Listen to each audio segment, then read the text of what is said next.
kumilo si Police General Nicolas Torre III lagpas ng kanyang otoridad bilang hepe ng Philippine National Police. Ito ang inihayag ni dating Chief PNP at ngayon Senador Panfilo Ping Lacson kasunod ng pagkakatanggal ni Torre sa pwesto. Ayon kay Senador Lacson, mag-isang pinalitan ni General Torre ang kanyang second in command sa PNP, partikular na si Police Lieutenant General Jose Melencio Nartates Jr. Paliwanag ng dating Chief PNP, may normal na proseso ang pagtatalaga at paglilipat sa pwesto ng mga miyembro ng PNP Command Group. Dumadaan niya ito sa Pangulo ng Bansa o sa ex-officio Chairman ng National Police Commission o NAPOLCOM at ng Secretary of the Interior and Local Government. Gayunman, binigyan din ni Senador Ping na ang pag-aalis sa pwesto kay General Torre ay sole prerogative ng Pangulo ng Bansa. Kasabay nito, ang mahalagaan niyang punto ay ang may ayos ang pagpapalit ng command at otoridad upang hindi mahadlangan ang pangkalahatang misyon ng PNP. Partikular na dito ang pananatili ng peace and order para sa taong bayan. Hindi yan yung talagang totoong dahilan. Sa tingin ko mga kababayan, mukhang nagising na itong si Pangulong Marcos. O baka nauntog yung ulo ni Pangulong Marcos kaya ngayon nagsisisi na. At sinibak niya na nga sa pwesto itong si PNP Chief General Torre mga kababayan. Sino bang mag-akala, sino bang maniniwala na sisibakin ni Pangulong Marcos itong si General Torre bilang PNP Chief mga kababayan? Ang alam natin talagang malakas ito kay Pangulong Marcos. Ang katunayan nga niyan mga kababayan pinangalanan pa ni Pangulong Marcos itong si General Torre nung nakatapos ng nasuna mga kababayan at tinawag niya pa ito na bagong kampiyon ng Pilipinas. O ito ngayon ang masaklap. Kawawa ang nangyari ngayon. O sinapit nito si General Torre. Pero para sa atin mga kababayan, hindi kawawa. Ito'y karma mga kababayan. Pero nga, napakasaklap ng sinapit nitong si General Torre. Dahil nga, mga kababayan, alam naman natin sinunod ni General Torre yung lahat ng mga utos sa kanya. Kahit alam naman siguro talaga niya mga kababayan na labag yan. Labag sa batas yan mga kababayan. O katulad na lang nung pag-aresto niya kay dating Pangulong Duterte. Labag yun mga kababayan. Kaya nga may mga kaso ito sa ombudsman O isa pa mga kababayan, yung paghukay niya, hinukay niya yung basement ng Jose Maria College mga kababayan na pagmamayari ni Pastor Apollo Kibuloy. Kasi ang akala nila andoon si Pastor Apollo Kibuloy nagtatago sa ilalim ng lupa. Pero nga palpak rin mga kababayan. Kaya nga ngayon, ayon kay General Bato o Senator Bato de la Rosa, dating PNP chief din mga kababayan, ay kawawa. Naawa siya kay General Torre kasi nga, bakit ito yung sinapit niya ngayon? Pagkatapos sinunod ni General Torre, kahit alam niya na illegal yung inutos sa kanya, pero ito ang iginanti sa kanya mga kababayan. Pero tama lang din. At sa tingin ko hindi lang ito yung karma na darating sa buhay nitong si General Torre mga kababayan. Tama yung sinabi ni Vice President Sara Duterte na ang gaba di magsaba. O ito mga kababayan, pakinggan naman natin yung pahayag ng dating PNP chief na ngayon ay senador na si Senador Bato de la Rosa. So it just goes to show na kulang pang iba. That's the reality sa vision. Anytime you can be relieved, so you have to be ready. Pero sir, may information ba kayo kung bakit siya sinunod? So now, may mga haka-haka lang. I don't want to speculate further. Bahala na. Kung sila na, ang laki nang dapat ang magbigay ng paliwanag. Bakit? So, hintayin na lang natin. Sir, na dapat gawin ng PNP para hindi ma-apektuhan yung moral ng mga pulis? Kasi nangyari. Actually, sanay na ang PNP dyan. May mga mabilis na turnover ng liderado. Sanay na ang PNP dyan. As PNP as an organization is very flexible. It can adjust, can adapt to unexpected na mga pangyayari. Sir, yung umabuso daw si General Torres. Kaya daw po siya nasibak Umabuso. sa pag-a-assign na to. I don't know. May abuso na rin. During my time, I am going to share with you the relationships between the chief PNP and the president. Either the president orders ay parang wala ko lang nakikita I don't know hindi ako siya Sir, what do you think? Ay, si General Nartates. General Nartates papalit. Ano po pagkakilala niyo kay General Nartates? Next GP. Asahan niyo, he is an official of Argentina. He is the last of the Dominicans. The last of the Dominicans. That's 92. Hindi ba yun, yung ginawa ni General Torres, hindi ba parang pang-bypass yun? Parang i-active daw at bawal ba yun sir? Ginawa niya?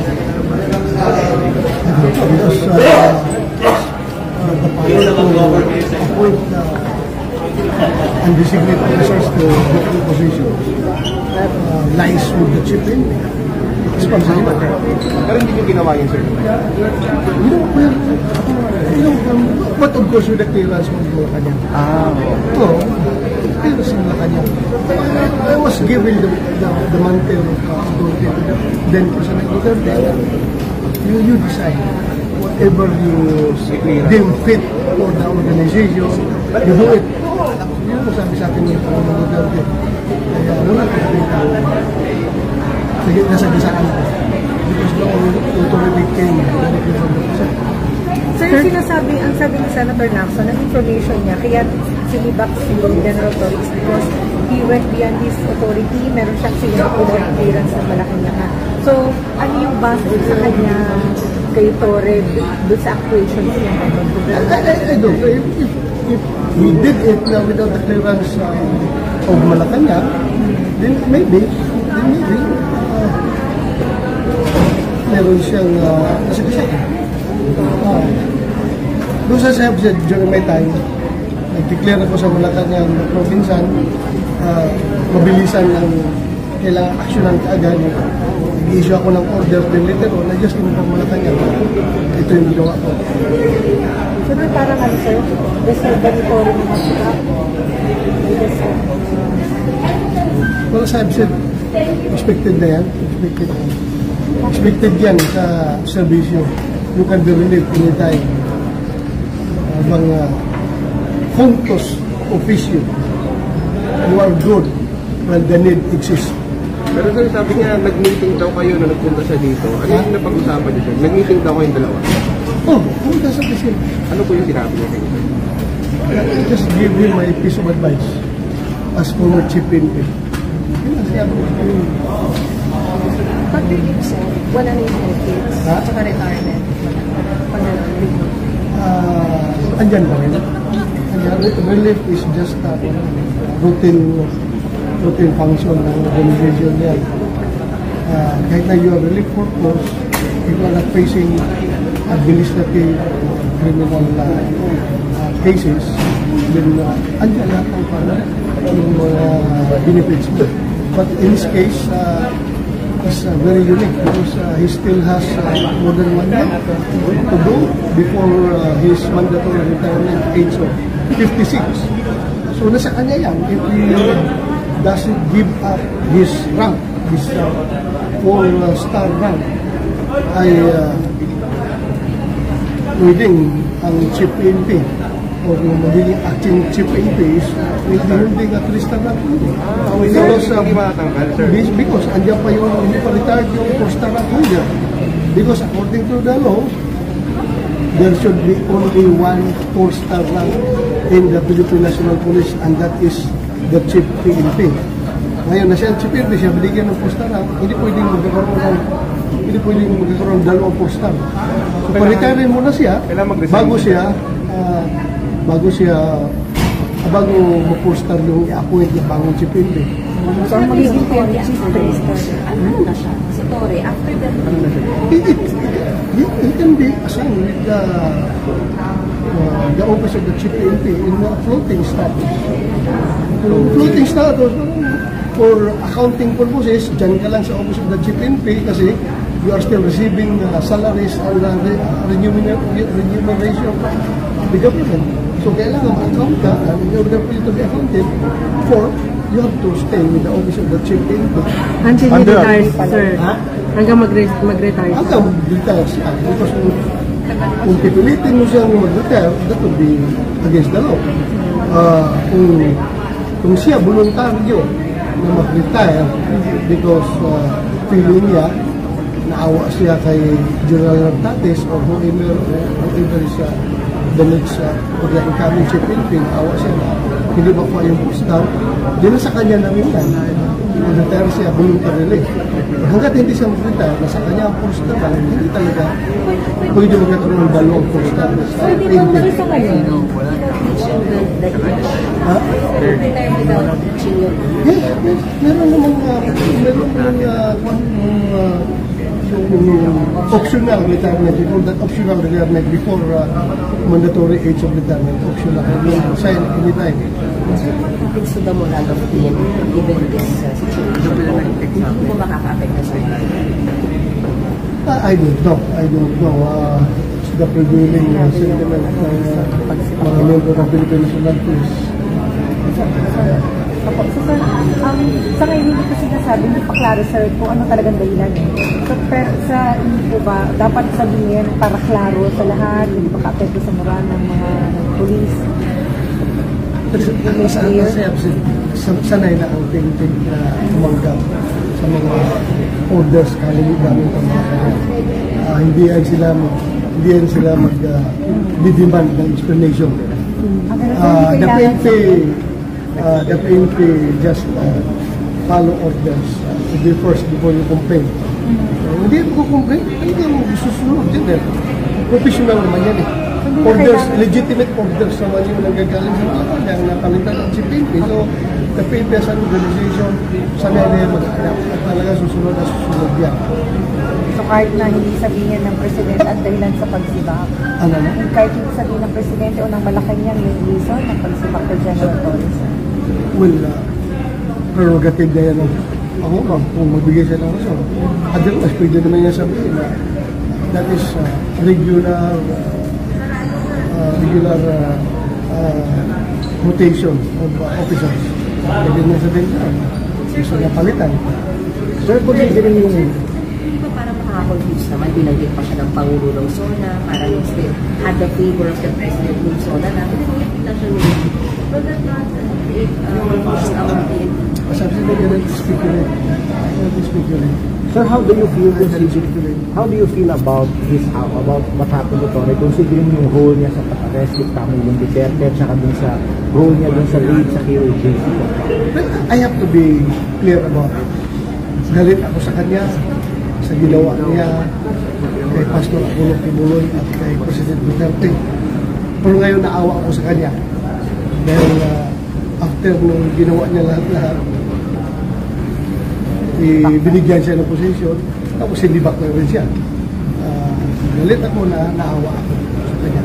Because I've been there. What if ako ang nandyan, nakaupo at sinunod ko lahat ng orders ng nagbibigay ng orders sa akin. Lahat na ginawa ko. Kahit na bordering to illegal acts, unconstitutional acts, questionable acts. Ginawa ko na lahat. Pagkatapos, ngayon, tanggalin lang niyo ako ng unceremoniously. That's my opinion as a former chief PNP. Ganun na yung feeling. Ito na nga mga kababayan, ito yung pinakamasaklap, pinakamasakit na nangyari sa buhay nitong si General Torre, mga kababayan. Dahil nga itong si General Torre, sinunod lahat ng utos sa kanya. Kahit alam niya sa kanyang sarili, mga kababayan, na illegal yan. O katulad na lang nung paghukay niya doon sa QOGC, illegal yun, mga kababayan.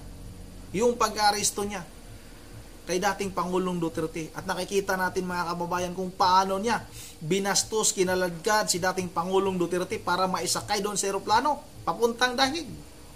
Illegal, mga kababayan, pero ginawa ni General Torre lahat yon para sa kanyang pangarap.